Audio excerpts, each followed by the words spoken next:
Electrical and electronics എഞ്ചിനീയറിംഗിന്റെ ആശയങ്ങൾ പങ്കുവയ്ക്കുന്ന ഒരു പുതിയ വീഡിയോയിലേക്ക് സ്വാഗതം. ഇന്ന് നമ്മൾ ചിന്തിക്കുന്നത് സൂപ്പർപൊസിഷൻ തിയറത്തെക്കുറിച്ചാണ്. എന്താണ് സൂപ്പർപൊസിഷൻ തിയറം? ഒന്നിലധികം സോഴ്സുകളുള്ള ഒരു ലീനിയർ ഇലക്ട്രിക്കൽ സർക്യൂട്ടിൽ ഒരു റെസിസ്റ്ററിൽ കൂടിയുള്ള കറണ്ട് അല്ലെങ്കിൽ പൊട്ടൻഷ്യൽ ഡിഫറൻസ്, നമുക്കിതിനെ റെസ്പോൺസ് എന്ന് വിളിക്കാം, കണ്ടുപിടിക്കാൻ ഓരോ സോഴ്സും ഇൻഡിവിജ്വലായിട്ട് കൺസിഡർ ചെയ്യുക. ഓരോ സോഴ്സും കൺസിഡർ ചെയ്യുന്ന സമയത്തെ ഇൻഡിവിജ്വൽ റെസ്പോൺസ് കാൽക്കുലേറ്റ് ചെയ്യുക.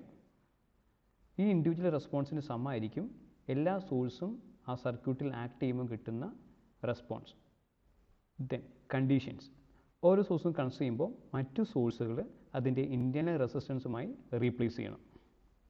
ഇൻറ്റേർണൽ റെസിസ്റ്റൻസ് തന്നിട്ടില്ല എങ്കിൽ വോൾട്ടേജ് സോഴ്സ് ഷോർട്ട് സർക്യൂട്ട് ചെയ്യുകയും കറണ്ട് സോഴ്സ് ഓപ്പൺ സർക്യൂട്ട് ചെയ്യുകയും ചെയ്യണം. ഒരു സർക്യൂട്ട് എക്സാമ്പിളായിട്ട് എടുക്കാം.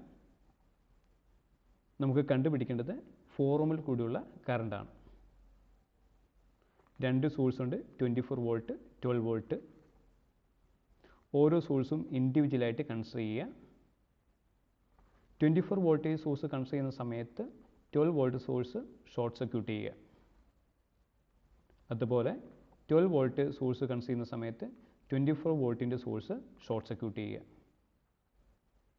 ഫസ്റ്റ് പാർട്ട് 24 വോൾട്ട് കൺസിഡർ ചെയ്യുന്നു, 12 വോൾട്ടിൻ്റെ സൈഡ് ഷോർട്ട് സർക്യൂട്ട് ചെയ്തു.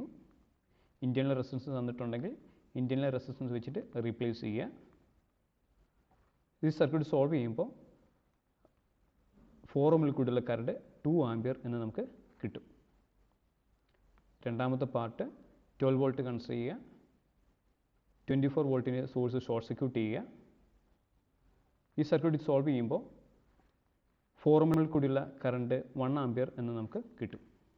24 വോൾട്ടേജ് സോഴ്സ് കൺസിഡർ ചെയ്തപ്പോൾ 4 ohms കൂടിയുള്ള കറണ്ട് 2 ആമ്പിയറും 12 വോൾട്ട് സോഴ്സ് മാത്രം കൺസിഡർ ചെയ്യുമ്പോൾ 4 ohms കൂടിയുള്ള കറണ്ട് 1 ആമ്പിയറും.